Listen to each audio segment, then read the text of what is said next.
Hi, everybody. Hi, Ray. Hi, Ryan. Hi, Hex. Ray said he thought I was gonna play the thingy. Well, no, because my stream is more important than that. But anyway, yeah, so hello, everybody. Hi, Hideki. Thank you guys for showing up to my English stream chat. As usual, if you guys, don't know how to speak English, or like it's a bit slow for you guys, that's completely okay. You can post your comments in Indonesian. I will, as usual, read out your comments while automatically translating them, of course. And yeah, hi baby.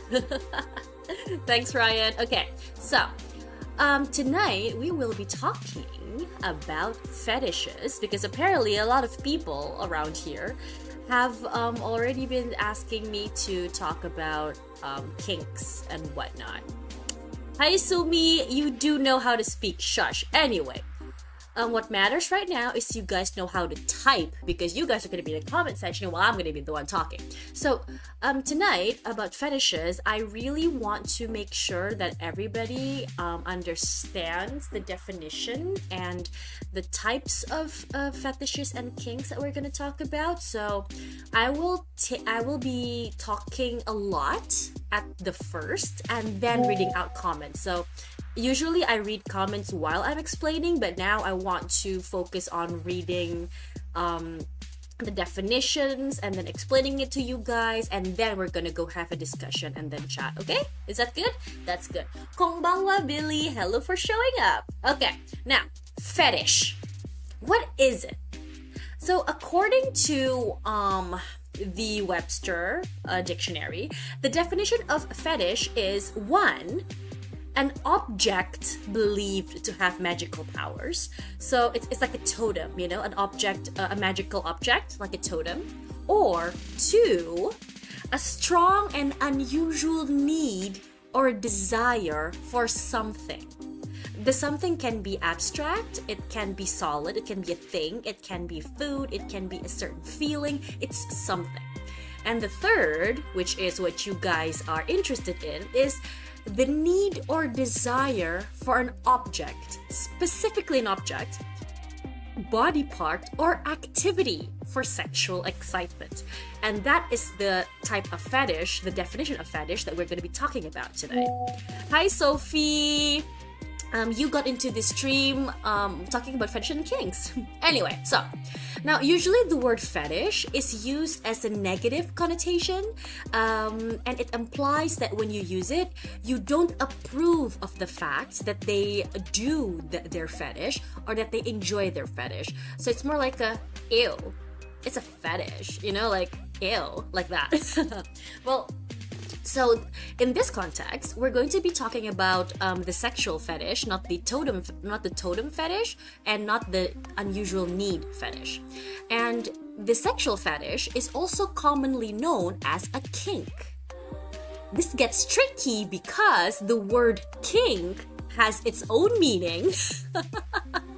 And it refers to when your neck or your back is stiff, like when you're pegel, like when your whole body is like pegel, like oh my like aku kaku, like my neck is stiff or my back is stiff. That is what a kink is. But a kink is also the other name for fetish. Now, the usage of the word kink comes from the idea of quote-unquote a bend in a person's sexual behavior, in contrast to straight or vanilla sexual preferences, because a kink means a twist or curve in something that is otherwise straight. So technically, homosexuality or bisexuality is also a kink, quote-unquote, because it's a curve in something that's usually straight. Anyway, hi Raccoon! Welcome to the stream! Okay, so now in this stream, I will be using the word kink as a replacement for fetish, because fetish is specifically when you have an urge to use objects or non-genitalia body parts for sexual arousal. And a fetish is just 1 out of 7 paraphilias. There's 7 guys, like fetish is number 1, and then there's like, 7 more. Oh wait, sorry, 1 out of 8. There's a total of 8 paraphilias. So, what is a paraphilia? Because obviously that's a difficult word. A paraphilia is a persistent and recurring interest, sexual interest, urge, or fantasies involving objects, activities, or situations that are uncommon. It's just not normal. Like, when, for example, when you like looking at people doing the nasty, or when you specifically like, feet. That is a kink. That's not normal, because usually people are focused on the genitalia or the boobs, not the feet, But anyway, yeah. So, if fetish is 1 paraphilia, what are the other 7? So, the first one we're going to talk about is exhibitionist. I'm sure you guys heard about this. An exhibitionist is someone that really likes exposing their genitals or to a stranger, or just simply doing sexual acts in public. So it's basically showing yourself off, doing sexual things, and having people watch you.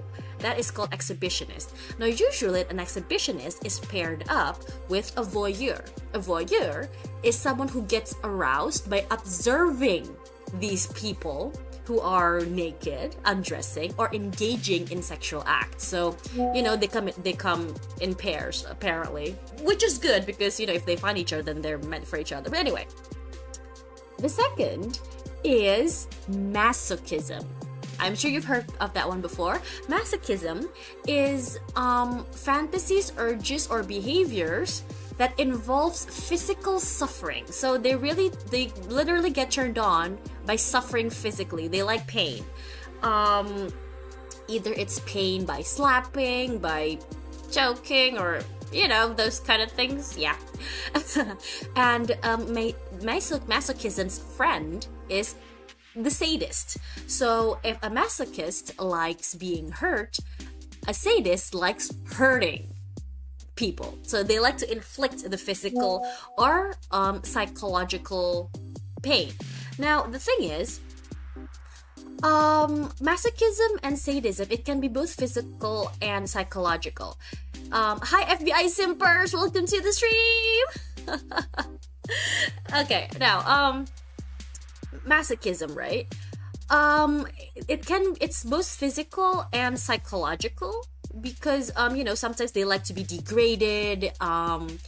Degraded is when they're being called really weird, really bad names, like being called Is it safe for me to say this on YouTube? Oh my god, what if I get flagged or banned?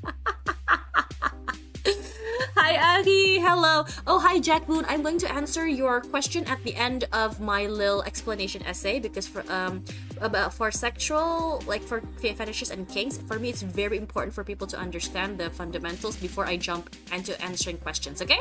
So please be patient, I will answer you very soon. Now, hi Hans. Okay, now back to masochism and sadism. So it includes physical pain and psychological pain. You guys understand that. So the next one, it's a bit more uncommon, is frottage. Frottage, that's a difficult word, isn't it? Frottage. It's frotting, F-R-O-T, frot. Frotting or frottage is basically when you get aroused, when you touch or rub against a person. Like, how do I say this? Okay, so that pervert, those pervert men in trains that like to rub their genitalia onto like people's butts and thighs, and then they ejaculate on them and then they leave them like that in the train. Yeah, that is called frottage, and that is an actual kink apparently. And yes, Sumi, you're right. A typical train sakuhaga. You're very right. Okay. What else? And then after frottage, there is the last one, which is cross-dressing. So apparently cross-dressing is listed as a paraphilia. And cross-dressing is it can be for people that likes to cross-dress, and it can also apply to people who like watching others cross-dress. Now the very last one is pedophilia, feeling aroused by children. Now I have to inform all of you, because this is very important. Pedophiles are mostly suffering. Okay, I do not support pedophilia. I do not defend pedophiles, but apparently there has been a study conducted, and like most pedophiles, I can dare say up to 90%, they very much realize that they are wrong and they do not enjoy being attracted to children, but it's just a glitch in their brain. And a lot of them are actually actively in therapy. So when you see pedophiles that are actively targeting children, those are actually the ones who are how do I say this? Not okay. They're obviously not right in the head, but they also lack the control. They do not know how to control themselves, so they are both sick in the head, and they're also most likely there's something else going on. It's not just a kink for them, it's a literal brain malfunction, to put it simply. So if someone is classified, oh my god, I am getting too much into the whole pedophilia world, because apparently there are different terms for pedophilia. There is people who like children under the age of a certain age. There's people who like there's a whole section on that. I don't know why I was into that area, but anyway, so please do your research on this because it's very interesting, actually. Like just get in there. Let's see how what you guys think of it, because I have some people who are comparing pedophilia to homosexuality. Actually, I don't approve of that. Obviously, I think that's not really apple to apple. It's more like apple and orange. But you know, what do you think about it? Do your own research, dig into it, tell me what you think. Anyway, wait, I think this is time to answer some questions. Sumi, no, I'm not into children, come on.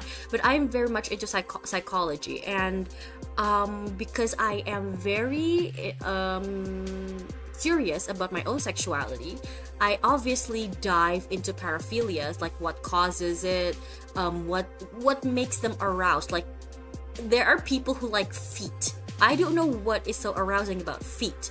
So I actually do research about it. Like, what apparently they like feet because of the shape, and they have specific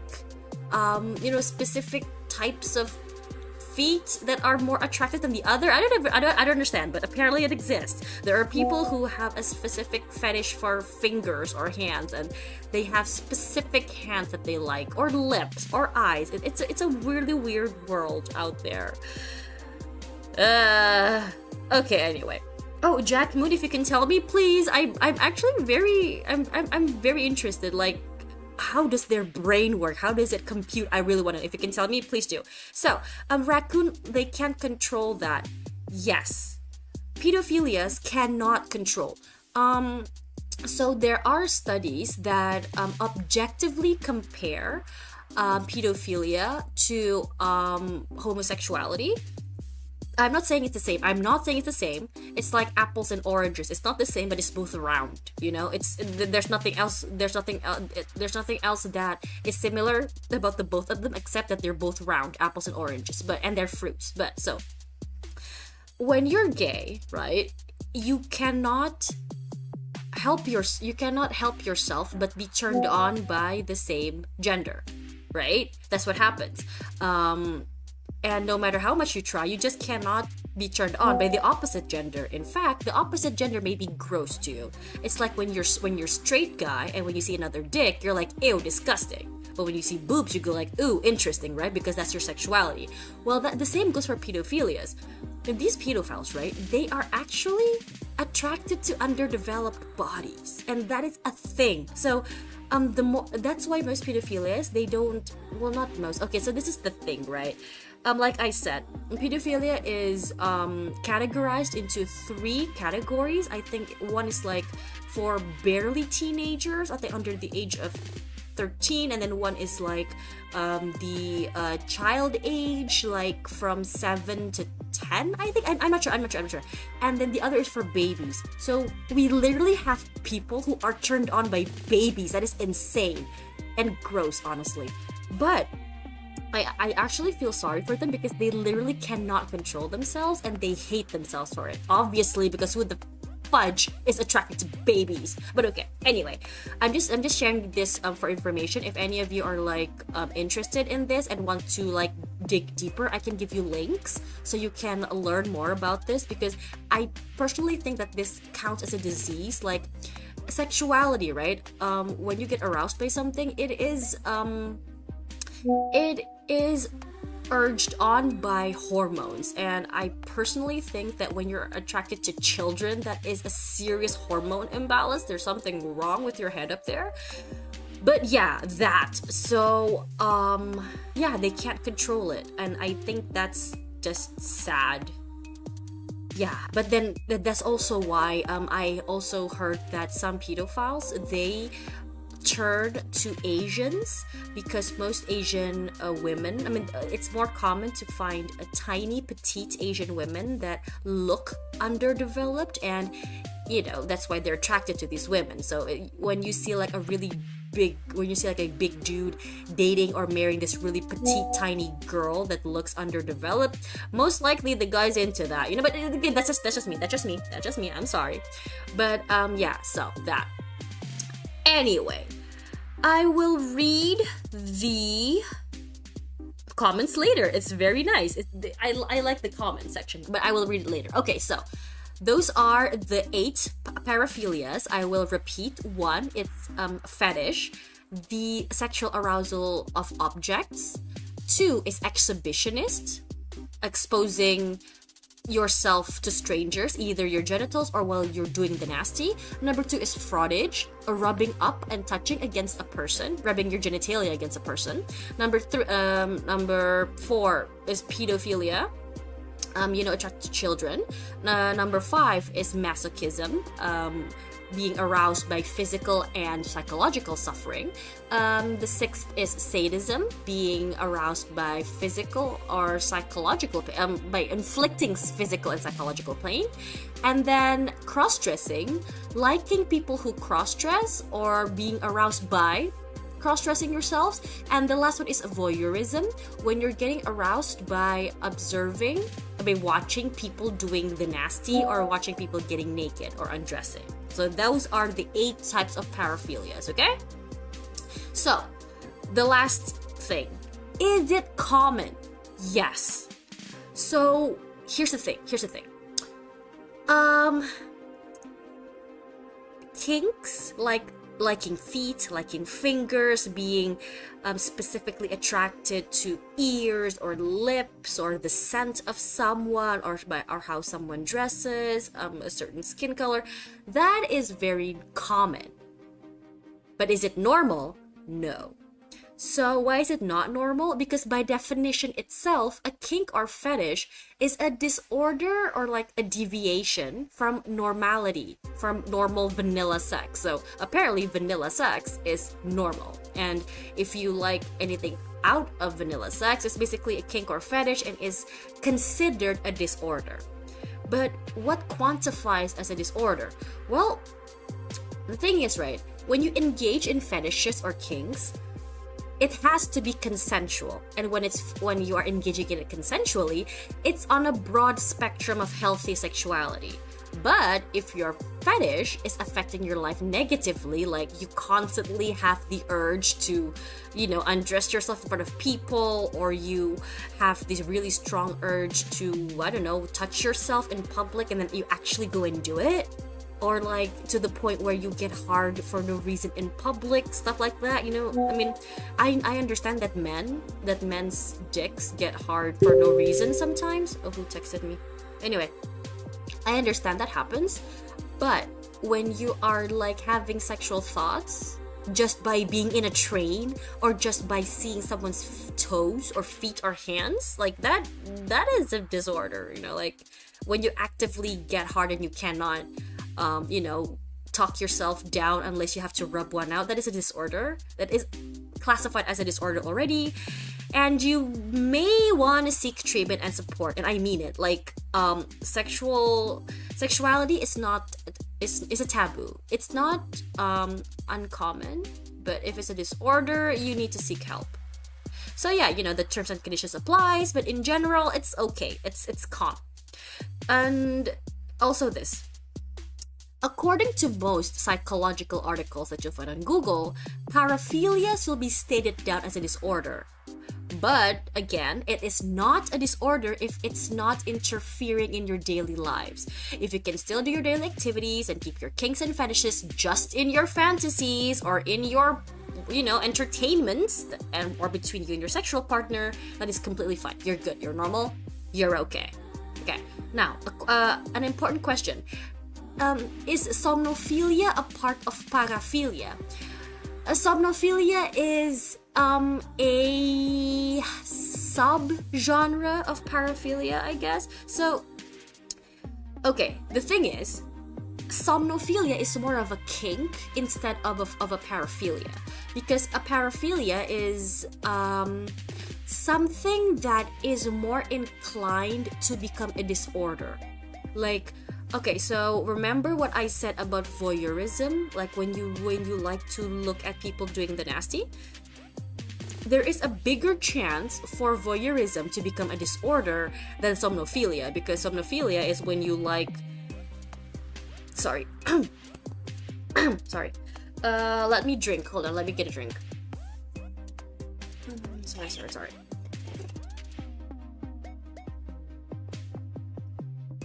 Okay. So somnophilia is more of a kink than a paraphilia, because somnophilia is like you would have to quote unquote not attack. The word is not attack. It's more like you would have to make your advances onto a sleeping person, and I'm pretty sure that you would not make advances to a sleeping person unless it's consensual or unless you're a rapist, you know? Like, I'll just put it out there. If you touch people without their consent, especially when they're sleeping, you're a rapist. It's that simple. But I personally believe that somnophilia is more of a kink where you like doing it with people who are unconscious. And honestly, I'm kind of into that too a bit. But again, you just have to make sure that your partner is into that as well. I mean, if everything is done consensually, I don't think it's a problem. Okay, so let me go to the comments and read all about it. Okay, Jack Moon asks, what is your opinion about naturists? Naturist is the act of being naked without sexual desire. It's the same with exhibitionist. So a naturist is like a nudist, right? I personally don't think that it is the same as an exhibitionist because you don't feel a sexual desire. So the standard here, not the standard, the pinpoint here is sexual desire or sexual arousal. If you just like being nude, you like not wearing clothes, then it's basically just a preference and it's more about the comfortability. You're comfortable with that. If you get aroused by doing it, then that is exhibitionist. But if you don't, then you're not. You're completely okay. So that's one. What else? Okay, Sumi says neckline. Okay, so apparently Sumi likes necklines. Completely normal. I personally don't have a neckline kink, but I do understand why you would find necklines attractive. You know, because sometimes it's just pretty. But that's as far as I can go. Like, I think it's pretty, but I don't feel arousal over it. But that's me. Okay, FBI Simper says, foot fetish initially started out in the 19th century because back then, women usually wore long clothes or long dresses to cover up their feet. And back then, showing off your ankles or your feet to men are still considered as taboo, and it can only be done to the closest persons. Yes, that's very true. The same goes to Japan. Women are covered up, and showing off your wrist, like your hand or your wrist, is considered flirting. So when a woman would like pour water for the man, and she would like raise the kimono or the yukata sleeve a bit higher than usual, and she would like show a whole wrist or like a tiny bit of arm, not arm, like at the start of an arm. That would actually, sorry, I got distracted. I just got a notification. Was that a tactic? Did I just get something? Oh my god, I did! I cannot read what is FBI simpers. Oh my god, thank you! I'm happy. Okay, sorry, I got distracted. What was I talking about? Okay, arms. Okay, so when you would show a bit of arm, that would be considered as flirting, and that would be considered as slut behavior back then, because women are supposed to be pure and modest and cover yourself up, like that. And when you show them feet or toes, girl, showing them your feet or your toe is like third base, fourth base is at that point in Japan, but that was in Japan. In the back then in 19th century, yes, FBI simpers, I agree. Showing off your ankles was like, woo, peak flirting. Okay, Jack Moon is explaining to me about foot fetishes. He says that feet have a flexibility like hand. Usually people play with their touch of the fingers, but for the feet, they use the toes. Some people like consistency of the touch from toes to whole feet. To make it simple, it's like a massage. Oh, okay, I understand. So that's why, like, when I go to certain sites, foot fetishes include foot jobs. Now I understand why. Okay, that's interesting. Thank you for that piece of information, sir. I like it. FBI simpers continued that at that time, at the 19th century, it was common for you to bow to the queen or the king, and that's what caused the rise of foot fetishes. Guys, how come you know so much about foot fetishes? I wanna know, man. This is so funny. How the hell do you guys know so much about foot fetishes?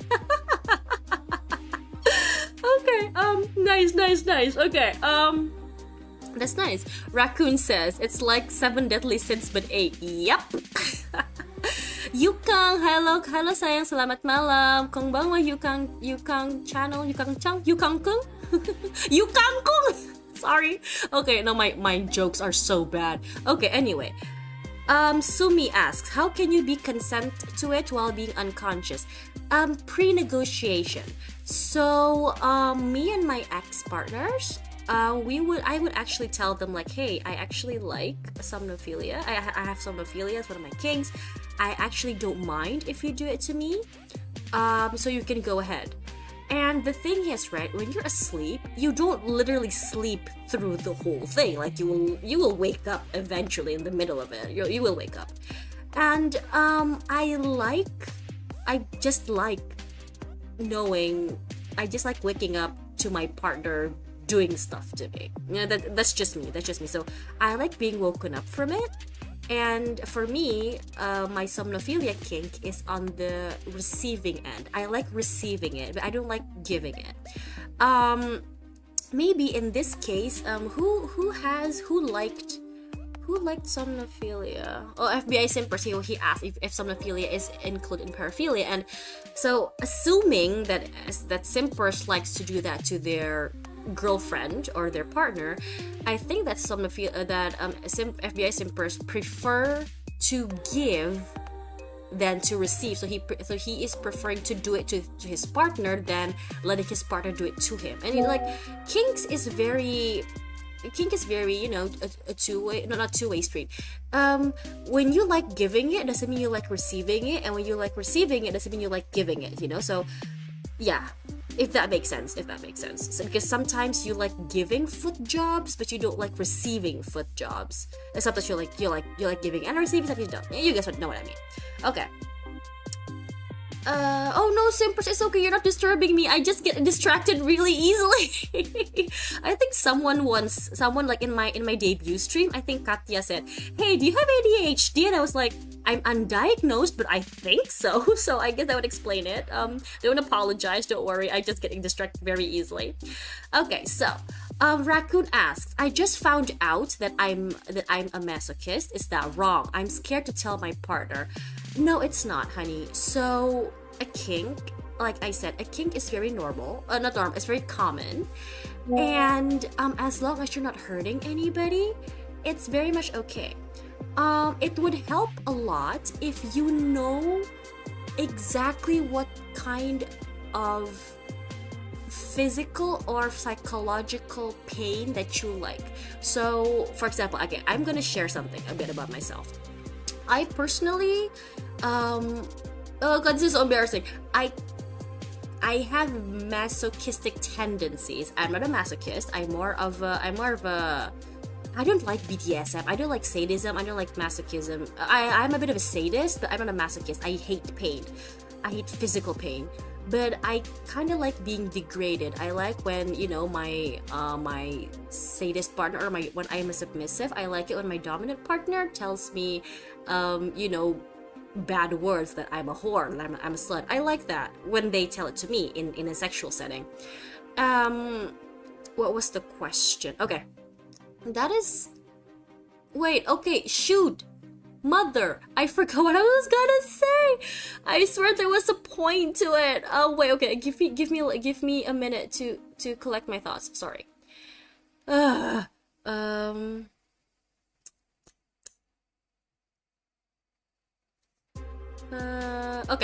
continue. I got it. That's me, right? So I personally don't think that it's wrong, but I know exactly what I need, so I tell my partner, hey, I'm a bit of an M. I hate physical pain. I tried it once, I hate it. I immediately got not aroused, I got turned off, and I prefer it when I get degraded. And I specifically tell them the degradation I like the nicknames I like, the way they treat me. If you prefer choking, I would like you to choke, to squeeze gently, gradually, or I would like you to squeeze my throat roughly. Things like that. It would help a lot if you know exactly what you like. The problem is, there's a difference between fantasy and real life. Like, you know, in fantasy, I read and watch some fucked up shit. But in real life, I don't have the guts. I'm not brave enough to actually do it.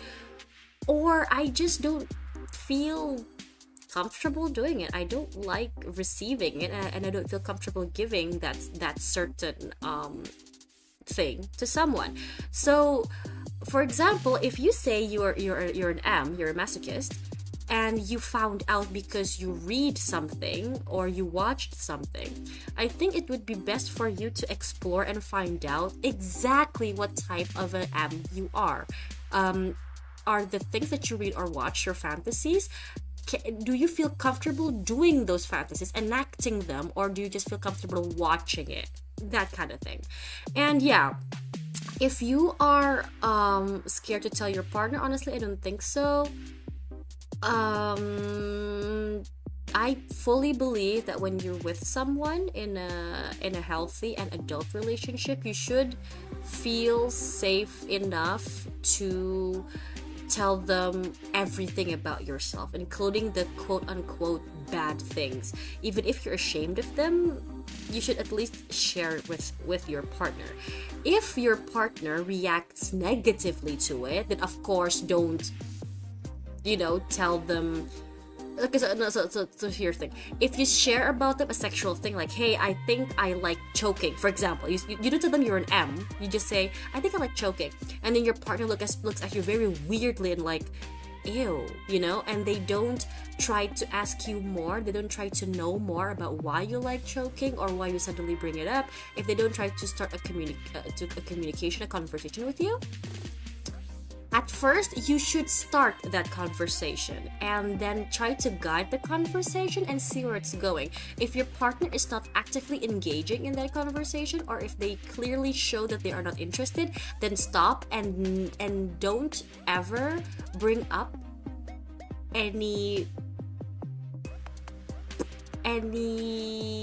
deeper topics than choking, because you know for a fact that they don't like it and they are not willing to have a further conversation about it. That's personally what I think. And I know I said in the previous stream about healthy communication, but the thing is, healthy communication works both ways. If you have tried to do healthy communication and your partner is not giving it back, then it is best for you to not stop, but at least minimize and put less effort into it, because if you put too much effort, then you get burnt out too fast. That's my advice, because I fully believe that taking care of yourself is the most important thing. Okay. Okay. Sumi is drunk? Dude, it's like, what, 8 p.m.? You're already drunk? Or are you drunk because of your assignment?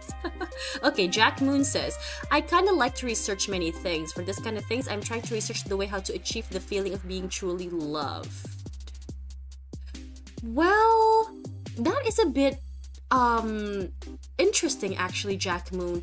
What do you mean you're trying to research the way how to achieve the feeling of being truly loved? Can you please elaborate more on that? I'm very interested. It's very interesting.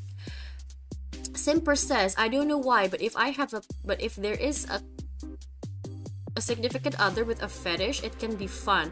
I can imagine if a guy wants to give and the girl wants to receive. What a sweet life. Yeah, so I am actually lucky enough. We're not dating yet, but we're quite close, and this person is very much open into talking about things like this. I found someone and they're very communicative, and apparently they like the things I like and they like to receive the things I like giving, and vice versa. So I'm very lucky. I can tell you it gets close to the feeling of quote unquote being truly loved, because I don't know, being truly loved, I think, comes from the feeling of comfort will give you that feeling of truly loved. Anyway, Raccoon says, I prefer choking, I guess. Yeah, everybody has their own thing. I like choking too, but choking me has to be like, me personally, right? Me personally, it has to be like a rough, harsh choke, but for just a very brief moment. I have had an ex-girlfriend, and she likes it when I choke her like gradually. So she wants to feel my fingers slowly choking her and then cutting off her air supply. There's people like that. There's people who just basically like being choked until they low-key run out of oxygen. Like they almost run out of oxygen. It's weird. Like, we can talk about just choking, and then there will be like a number of different versions you can do about choking, and then there's like another, like it's fun. It's a wide, expansive subject. Yukong says, expectations doesn't meet reality. Yeah, that happens. I mean, I think someone has the fetish of all in, like they like to push up until the womb, like up to the cervix. That hurts. Like that is a hentai only thing. That hurts a lot. Oh no!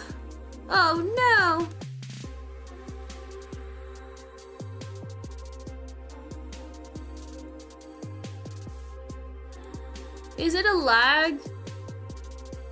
Guys, is it a lag? Chat, please tell me if it's a lag. Oh no! I mean, oh no, I'm so sad. It says chat disconnected. Please wait while we try to reconnect you. But here on YouTube it says excellent connection, but the image says it's going round and round and round and round. Oh no. I'm so sad. Oh, everybody says it's good. Koneksi aman. It's fine? Damn. Okay, no, because in my end, it's not fine. That's weird. Okay. But anyway. Okay, it's back. Okay, connection's back. Okay, thank God my... Okay, sorry guys. Sorry for panicking. Hi, David. Welcome to the stream. Jack, did you really say that my model sucks? No, I know it's a typo. Don't worry. I know it's a typo, dude. But okay. Anyway, back to the topic at hand.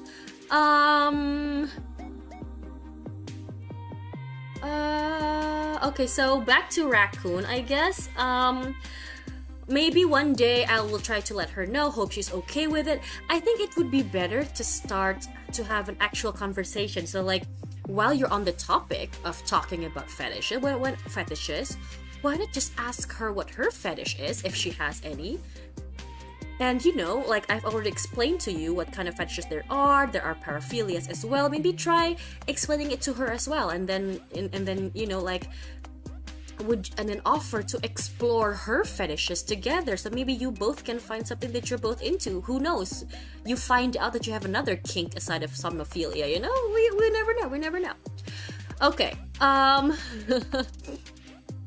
Sumi says, yeah, try to tell them and you might find out that your partner is an S and you get abused every time. Sumi is jealous. Why are you jealous? Okay, Jack says, he's looking into how to achieve the most passionate feelings when doing that, to the point they can express their true feelings. I think it's about passion and setting the mood. So, here's a thing that men tend to forget when doing it with someone. Unless even if you are like a long-term partner, sometimes most people don't really understand what sex is about. Sometimes people just think it's plug and play, you know, like push in, you come, you ejaculate, and then you're done. It's not that.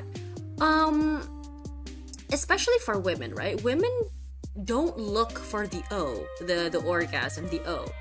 Women don't necessarily look for that. What women look for in general is the mood, the feeling. They want to feel connected to their partner. So, okay, I'm talking about straight couples. Okay, if you're gay or if you're lesbian, maybe you can relate, maybe you can't, but I think you can. Everybody can at some point. So, your partner tends to focus on making you orgasm, making you without actually trying to focus on making you feel good. Does that make sense?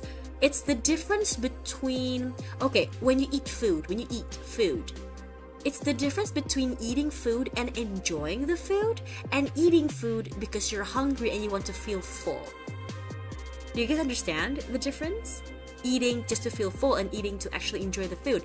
That is what sex is. Sex is similar to food. You need to enjoy the process, and you will feel that passion. And sometimes if you enjoy the process, you don't even need to you don't even need to orgasm, you don't need to ejaculate, because you already feel so good in that moment. And you know, the orgasm is just like an afterthought, you know? You just like, oh yeah, shit, man, I have to come, I have to get it out. But at that point, the orgasm is more of like something you have to do to relieve your body, but your soul, your mind is already relaxed enough, and you already feel fulfilled enough. So I think feeling passionate and connected to the point of quote-unquote feeling love is very possible, but you have to take your time. Both of you need to. Sex is very much a tango, like both of you are working together to achieve pleasure, either pleasure in the form of an orgasm, either in the form of comfort, either in the form of passion, but you guys are working together. So you need to talk a lot, you need to explore each other, and guys, especially guys, don't focus on making your bottom, your girl or your boyfriend or your partner, your wife or your husband, don't focus on making them orgasm. Focus on making them feel good. Because oh shit, who called me? Okay, anyway, because the point is not the orgasm, guys. The point is to feel good, and trust me, if you know how to make your partner feel good, they will enjoy and want to do that with you more often. And most likely, if they feel good, they would also want to make you feel good. You know, it's a reciprocative thing. Okay. Oh no, Jacqueline, it's okay. Don't say sorry. Okay, what else?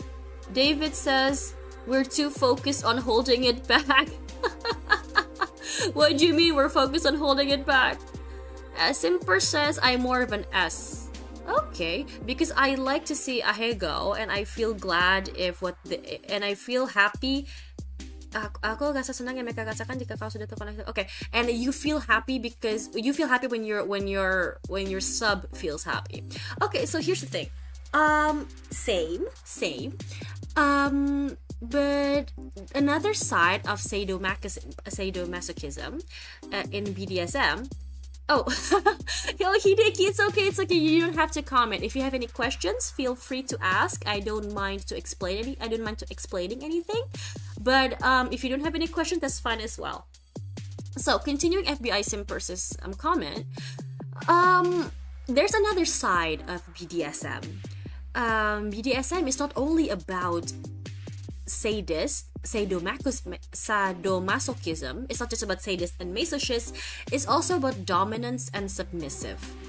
And yes, not every sadist is a dominant, and not every masochist is a submissive. You know, we have dominant masochists and we have submissive sadists. Like, it's rare, but it happens. It's there, like, you know, dominant women, submissive men, stuff like that.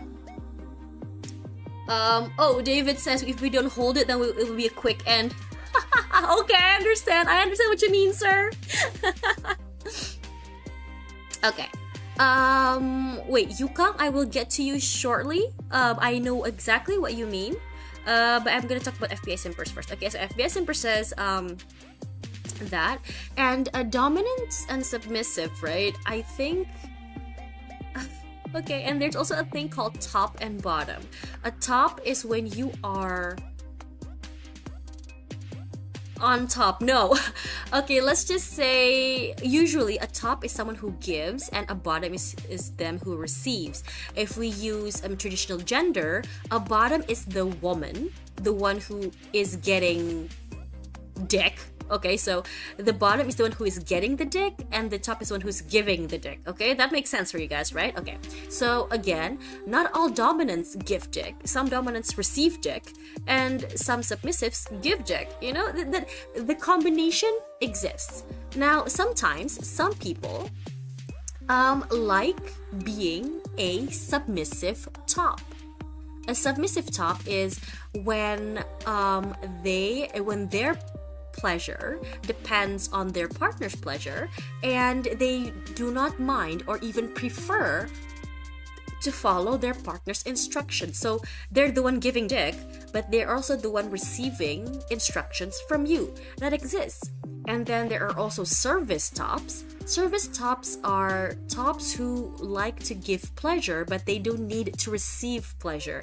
Seeing their partner in pleasure is already enough for them and makes them feel pleasure as well. That kind of combination exists. And if you guys are confused, what type am I? Am I normal? Put it in the comments, ask me, and maybe I can help guide you. Okay, now, Yukang asks, I don't know, but when I have romantic feelings to a woman, I don't have a desire to do that thing. Then you are most likely an asexual. So here, we have been talking about sexual things the whole stream, but there's also a thing called asexual. The spelling is A-S-A-X-U-A-L. Asexual. Asexuals. And those are people who just don't feel the need to do anything sexual. I have an asexual friend. She's my best friend, actually. She's an asexual. And she enjoys watching. Not watching. She enjoys reading sex, reading about it, like in a book or in a fanfic or whatever. She enjoys reading it. She can write it. She's an illustrator, so she can definitely draw it. And she enjoys reading hentai webtoons as well. Like, she enjoys reading the comics. Like, oh, okay, this is nice, you know. But does she get aroused from it? Probably yes. But she doesn't need to feel an orgasm. She just doesn't really have to. She, okay, I mean, like, I feel aroused, but that's it. And when it comes to real people, like, to see moving, okay, like, to see porn, like 3D just like animated porn, like The Sims, or 3D or cartoons, she hates it. Like, it's disgusting for her. She doesn't like it. And when she had a boyfriend, she has a boyfriend, and you know, she and her boyfriend, they had sex, but she doesn't enjoy it. Like, she says, does it feel good? It does feel good for her, but she doesn't feel that she necessarily wants to do it again. You know, like, is it good? Yeah, it's good. Did you enjoy it? Yeah, I guess. You know, that was her answer. Like, it felt good for her, but she didn't really enjoy it because she did, but she doesn't, if that makes sense. And maybe that's you. Maybe you're just attracted to someone, you feel love, you feel the romance, but you don't feel the sexual attraction, and that's completely okay. You're normal. You're most likely just asexual. So yeah, I hope that makes sense. I hope that clears things up. And hi August Darkness, thank you for sharing it to the stream. Sumi says he's a submissive masochist. I cannot raise my hand, unfortunately. I'm more of a sadist myself, a sadist switch, but yeah, anyway. Yukang says, I'm not sure if I'm asexual, and that's okay. It took me like 10 years or more to figure out that I'm bisexual, because at one point I was convinced I was a lesbian, but I still like men. But then at one point, do I really like women? And I was also, you know, I wasn't sure if I actually liked women or I just adored women. So, you know, sexuality, it takes a lot of time for you to find out, and it's okay if you're not sure. Okay, so I think next week I am going to talk about asexuality with an asexual VTuber. Her name is Anindya Saraswati. And we are going to talk about asexuality and aromantic, yeah. I am a sexually active person myself, so I don't know anything about asexuality at all. And the talk with her on next Monday is going to talk exactly about asexuality. I'm going to be asking questions like, when did you find out? When did you learn? What made you so sure that you're asexual? Stuff like that. And I will try my best to compile, you know, some kind of lists myself. And I will try to ask my asexual friends as well. So you guys, as viewers, can learn more about asexuality. That is, yeah, from me. Okay, so continuing reading the comments. Simpers, because I still want to be single. I usually okay, wait, my translating brain is not working. Gue saya mengobati kerinduan ini dengan roleplay ASMR. Okay, roleplay ASMR. No, actually, that's completely normal. So back in the day when I was still a cosplayer, I was very active in the cosplay community and in the Japanese community, and the girls loved listening to this thing called oh god, Ero CD, I think. So it's just the voice of a dude flirting with us, like, you know, the guy is in that CD audio file, the guy will be like sweet talking us, like, hi baby, how was your night? Aw, you had a nightmare. Oh, too bad. Do you want daddy to, you know, that kind of lines and dialogue, like in Japanese, of course. And there will be like kissing sounds, like mwah, mwah, mwah sounds, and then you know, the guy will be like whispering in your ear, and then they're gonna use some kind of ASMR audio feature kind of thing. It's very weird now I think about it, but I used to enjoy that, and I think it's completely normal. Like, a lot of people do that just in secret. It is very normal. It's very normal, simpers. Don't worry, it's very normal. And because you're not hurting anyone, you're not you're not doing it to anyone without consent. It's very normal, and it's not a disorder. Don't worry. August Darkness. I have had the feeling of not feeling sexual attraction towards my ex-partner, but it was due to stress. These are things that happen without one being able to avoid it. It is a pity, but it is normal. Oh yeah, definitely. I had an ex-boyfriend who is a workaholic, and I am like 100% his type. From my body shape, to my face, to my skin color, to my boob size, my ass size, even to my body height. I am 100,000% his type. And yet, because he's a workaholic, he comes home stressed, he gets very tired. When he's with me, when we try to do it, usually he cannot get hard. He can't get it up. And it's not because he's not attracted to me. He's very attracted to me. It's just that, you know, the stress is hindering his blood flow.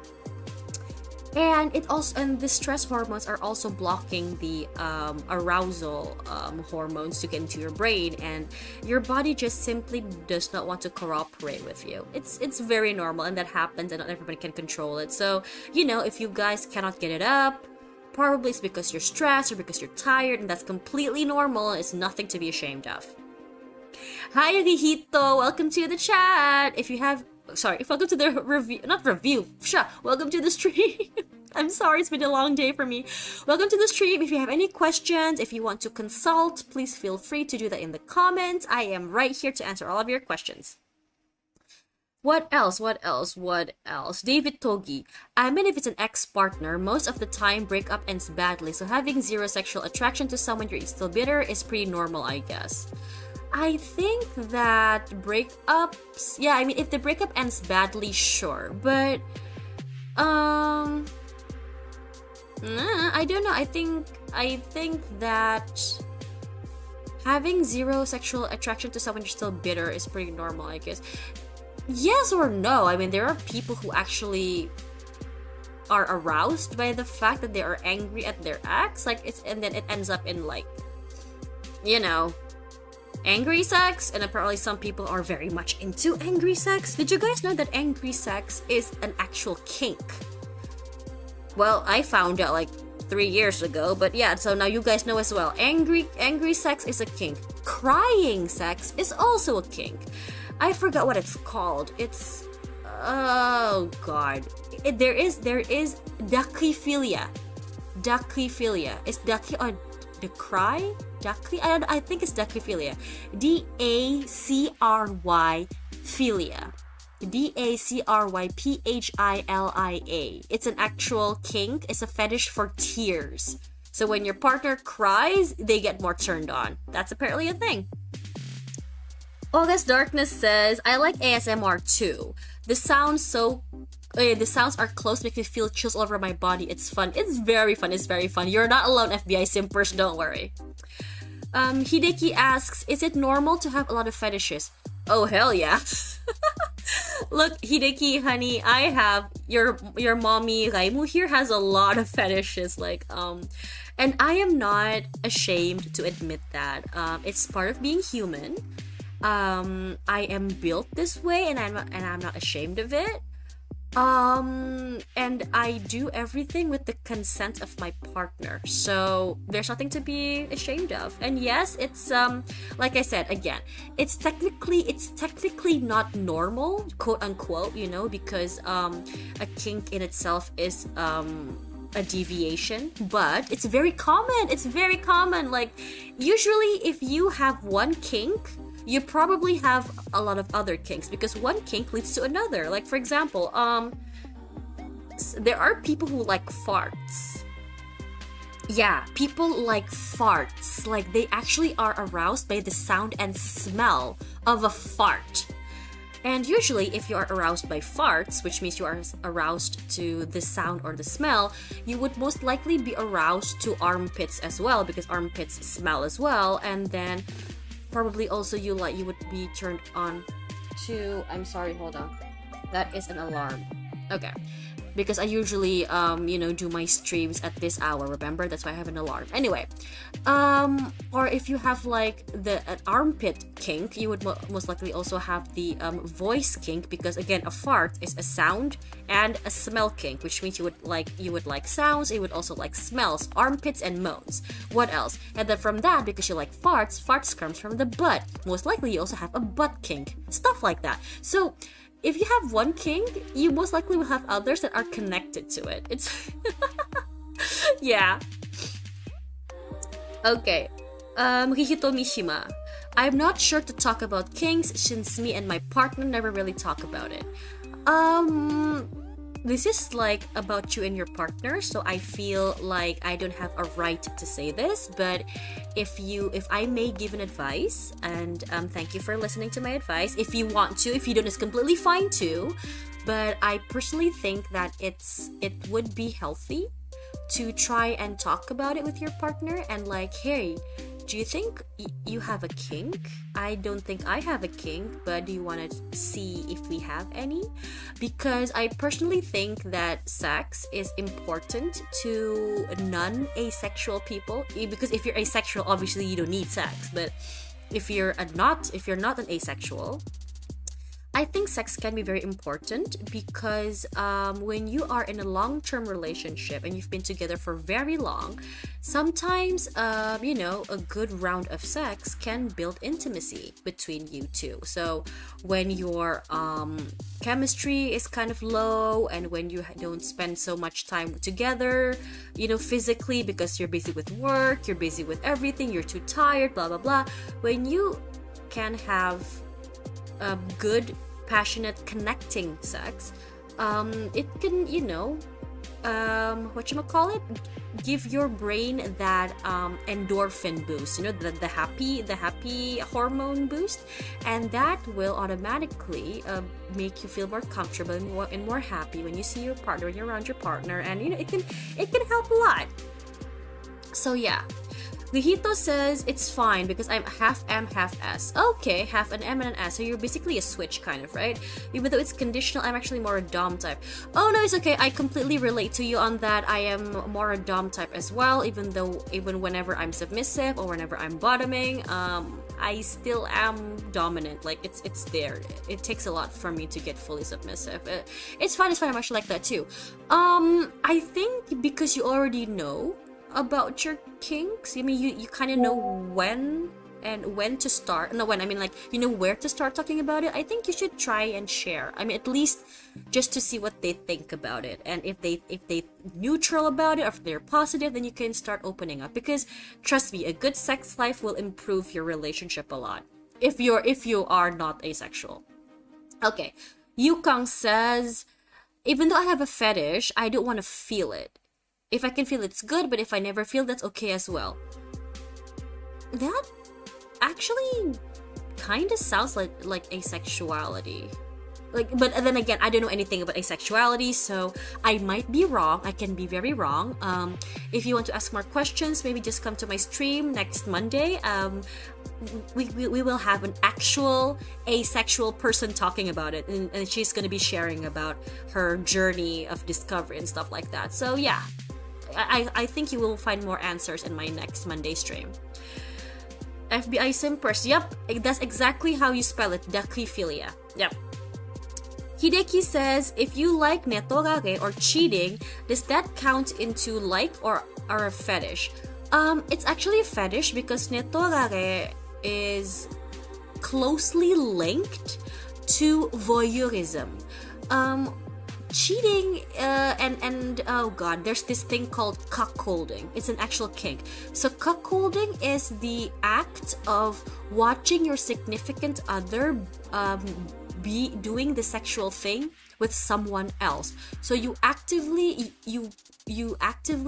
like being not prioritized, and that's also a form of it's a form of masochism, and it's a form of voyeurism. And please correct me if I'm wrong. Okay, so Kihito says maybe we can talk behind the scenes. It's weird to kind of talk about people. Yeah, of course, it's completely fine. Hit me up on Discord. The link to my Discord is down in the description, and my Twitter is in the description as well. If you want to talk more about it, please just, contact me on Discord or Twitter. I'm fully open to talk about this. I'm very comfortable with it. If you want to advise anything, go for it. I'm all ears for you. Okay, what else? Tidak sabar menunggu hari Senin. Yay! I'll see you Monday, Yukang. Okay, so, sorry. Simper says it's just a thing that you like, but I personally think that Netorage is already a fetish / kink, because it connects to... What did I say? Voyeurism, yes. Voyeurism and also cuckolding. Cuckolding is CUCKOLDING.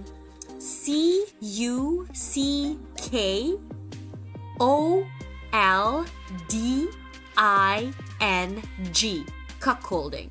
If you want to, look up into that, if you want to do more research, please do. Cuckolding is, I already explained it to you, but anyway, so I think it's more of a fetish, but, I don't think of it as a problem. As long as your partner likes it, it's not a problem. August Darkness says, I think my fetish can be a bit dangerous at times since I like to do it in public places or hidden in the middle of a crowded place, like in a room inside a building or a dark place in a park. Yes, August Darkness, that is called exhibitionism, my friend. It's called exhibitionism, and in addition to feeling even more excited if I discover that someone is secretly watching us. Yes, sir, that is 100% exhibitionism. I personally like that too, but only in fantasy. So I like the idea of exhibitionism, and when I read porn or when I read comic books, I like that kind of genre. But for me to do it myself in real life, not so much. I don't get turned on. I get scared. But it's a pretty common thing actually. Or is darkness, Hideki says, I see, but I sometimes get turned on because I read or watch the netorare or cheating genre. Yep, that is most definitely a kink that is tied to voyeurism, and also, I just said it, fudge, cuckolding, yes. Okay, Simper says that he likes to watch netorare as well, but also with some parts of somnophilia, so you can say that he's a hybrid. Yes, so again, guys, if you have one kink, it's very possible you have other kinks as well, and that's completely normal. We're all a bit of a hybrid. Okay, so it's been 1 hour of me talking about fetishes and kinks. Oh my god. Okay, so by the way, because of the title, the title is, Fetish and Kinks, I can bet that by tomorrow I will be viral on Facebook or social media, and then people will be saying that I am spreading the free sex agenda. Oh my god, I can imagine it already.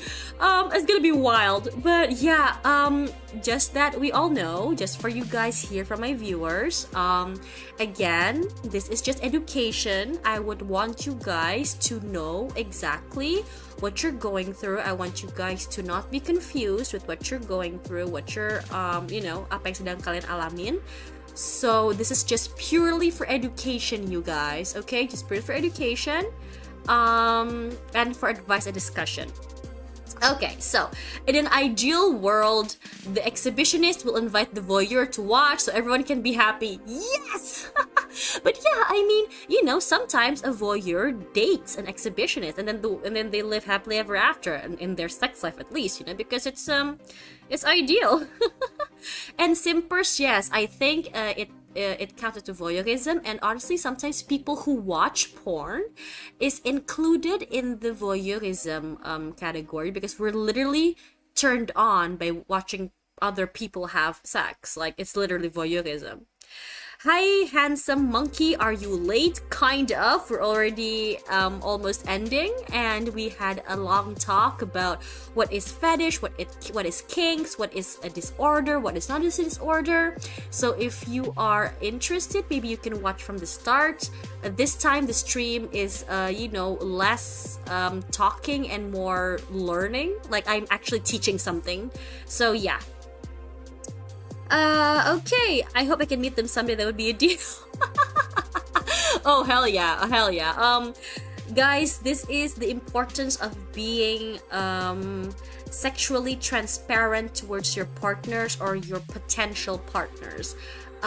Again, when you are happy in your sex life, your romantic life will be increased. Like, the quality of your romantic life with your partner will be increased. So yeah, my advice is, if you have kinks, at least try to talk it out with your partner, because who knows, maybe they like it as well. Don't you might luck out. You might luck out. Oh, I don't have time to wreak havoc the live chat then. No, little Harambe, you do not. But I am going to have a gaming stream on Thursday, so maybe you will have time to wreak havoc the live chat then. Okay, everyone, so I guess this is it. I have been talking for an hour now. An hour and 11 minutes, actually. Yes. Thank you, FBI Simpers, for your support. Yes, we are all here to share knowledge and to discuss. And if anybody wants to talk more about this, my Discord is always open. And yeah, otsukare, everyone. I'm really happy that I get to talk to you guys here. Remember, next week, Monday, on my Indonesian stream, we will be talking about asexuality and aromanticism. But if the Indonesian team is not so open about it, I might be talking about asexuality in my English stream. Okay, so it's between Monday or Tuesday. But I will definitely be talking about this. I'm already discussing with Anin about what kind of questions we're gonna do and how we are going to execute it. So please stay tuned. Okay, you guys are going to be learning more about sexuality. Okay, otsukare, guys. I'm really happy that you guys are here. See you all next stream. I love you all. Thank you for the support. I'm really happy. Bye-bye. Mwah. Don't forget to watch me on Thursday.